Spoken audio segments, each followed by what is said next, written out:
খেলে পরিষ্কার, চাঁদা আনলে পুরস্কার, চাঁদা আনলে পুরস্কার, ধরা খেলে পরিষ্কার, চাঁদা তোলে পল্টনে, পাক যায় লন্ডনে, পাক যায় লন্ডনে, চাঁদা তোলে পল্টনে, চাঁদা তুলে পল্টনে, পাক যায় লন্ডনে, চাঁদা বাজার আস্থানা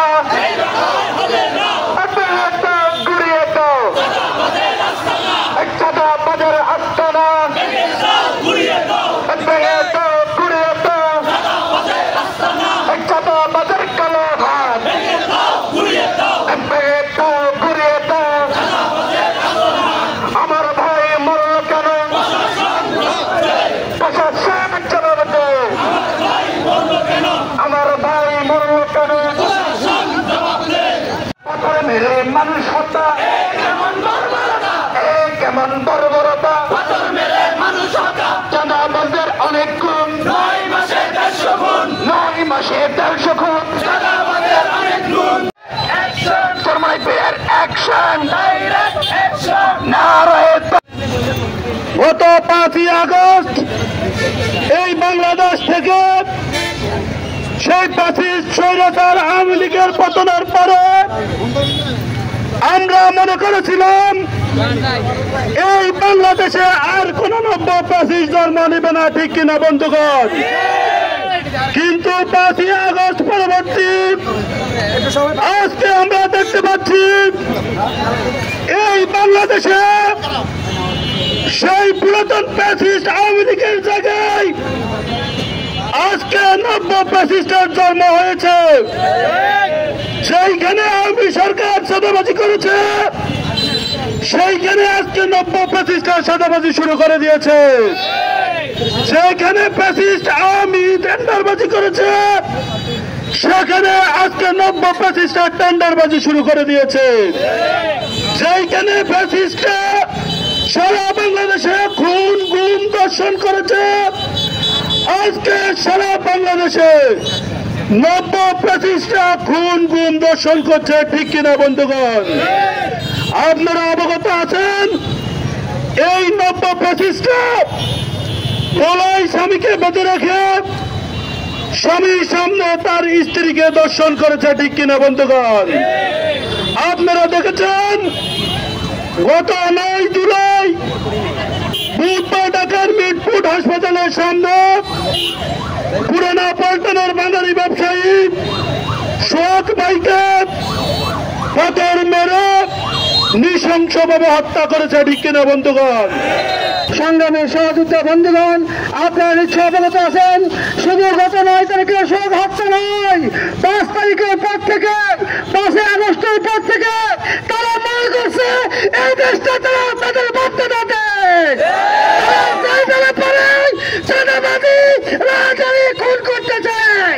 তারা বুঝে নাই, তারা জানেন এই দেশে আওয়ামী প্রেসিডেন্ট আরো কয়েক গুণ শক্তিশালী ছিল, তাদেরকে এই দেশের জনগণ টিকতে দেয় নাই, তাদেরকে এই দেশের মানুষ রাত্রিবেলা এই দেশকে থেকে ভারতে পাঠিয়েছে। তারা কিরকম শক্তিশালী আমরা জানি, তাদের নেত্রীকে রক্ষা করার জন্য একটা বালুর টাচ হতে পারে নাই। এই দেশ থেকে লন্ডনে পালানোর জায়গাও দেওয়া হবে না। তারা মনে করছেন আওয়ামী লীগের নেতাদের থেকে লক্ষ লক্ষ টাকা খেয়ে তারা ভারতে পালায়ন করতে দিছে, তাদেরকে এই দেশ থেকে ত্যাগ করার ওই সুযোগ দেওয়া হবে না। প্রিয় উপস্থিতি, তারা কি বলেছেন গত 9 মাসে এখন বিএনপি ক্ষমতাতে আসে নাই, 170টা খুন করেছে, 170 খুন করেছে বিএনপি, এখনো ক্ষমতা আসে নাই। যদি তারা ক্ষমতা আসে এই দেশকে কি করবে? এই দেশের মানুষ ওই দেশের জনগণ বুঝো বিএনপি কি জিনিস, বিএনপি কি জিনিস। ক্ষমতা না আসতে 9 মাসে 170 খুন করেছে চাঁদাবাজি করতে গিয়ে। যদি তারা ক্ষমতা আসে এই দেশের একটা মানুষকে শান্তি থাকতে দিবে না। সুতরাং লক্ষ্মীপুরের জনগণকে উদাত্ত আহ্বান জানাবো, নৌকা ধানের শেষ 2 সাপের একই বিষ। আগামীতে নৌকা ধানের শেষকে তালাক দিয়ে ইসলামকে আমরা ক্ষমতা নিতে চাই। আপনারা জানেন যে বাংলাদেশকে আমরা দ্বিতীয়বার স্বাধীন করেছি 5 আগস্টে, ঠিক কিনা? শুধু স্বাধীন করে নাই, আমাদের ছাত্র জনতা হাজার হাজার শাহাদাত বরণ করেছে, ঠিক কিনা? আমরা আমাদের এই বাংলাদেশকে স্বৈরাচার মুক্ত করার জন্য, দুর্নীতি মুক্ত করার জন্য, চাঁদাবাজি মুক্ত করার জন্য আমাদের ভাইরা হাজার হাজার ভাইরা পঙ্গুত্ব অর্জন করেছে, ঠিক কিনা? অনেক ভাইরা চোখ হারিয়েছে, অনেক ভাই পা হারিয়েছে, হাত হারিয়েছে, এখনো হাসপাতালের মধ্যে তারা নিজেরা দুঃখে দুঃখে এখনো সেই কান্না তাদের এখনো ঝরছে। কিন্তু 5 আগস্টের পরবর্তী আমরা কি দেখলাম? আমরা দেখলাম 5 আগস্টের পরবর্তী বিভিন্ন জায়গায় এখনো চাঁদাবাজ চলছে, ঠিক কিনা? চাঁদাবাজি করতে গিয়ে এই পর্যন্ত বাংলাদেশের মধ্যে 9 মাসে 150 খুন হয়েছে। কত খুন হয়েছে? 150 খুন হয়েছে। এই খুন দুর্নীতি করেছে কারা? চাঁদাবাজ করেছে কারা? প্রশাসন স্পষ্ট জানেন। আমরা প্রশাসনকে হুঁশিয়ার করে দিতে চাই, কোন দলের আপনারা সহমর্মিতা হবেন না।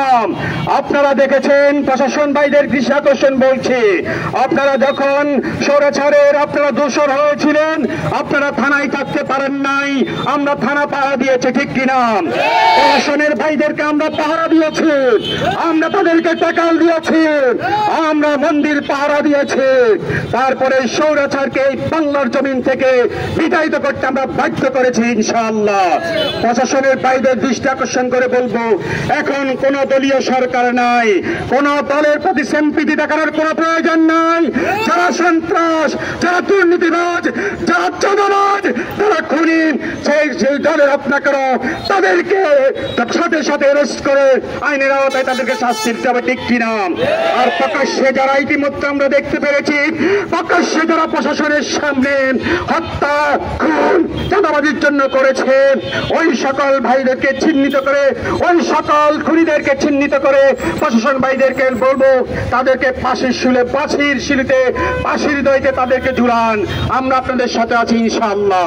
জাহিলিয়াতের যত প্রকারের ছিল জাহিলিয়াত, সকল জাহিলিয়াতকে তারা আজকে হার বানিয়েছে। আমরা দেখেছি মধ্যযুগীয় কায়দায় পাথর মেরে তারা মানুষকে কিভাবে হত্যা করছে, কিভাবে লাশের উপর তারা নৃত্য করছে। এরা কারা? প্রশাসনকে এদেরকে জানে না, চিনে না? অবশ্যই জানা আছে, চিনা আছে। কিন্তু কেন প্রশাসন তাদেরকে এখনো গ্রেফতার করতে পারছে না? কেন প্রশাসন তাদের জনতার সামনে এখনো তাদের বিচার করতে পারছে না? আমরা তো সেই ফ্যাসিবাদকে তাড়িয়ে এই দেশে শান্তি প্রতিষ্ঠার জন্য ছাত্র জনতা সংগ্রাম করেছিল, জীবন দিয়েছিল, রক্ত দিয়েছিল, বন্ধুত্ব বরণ করেছিল।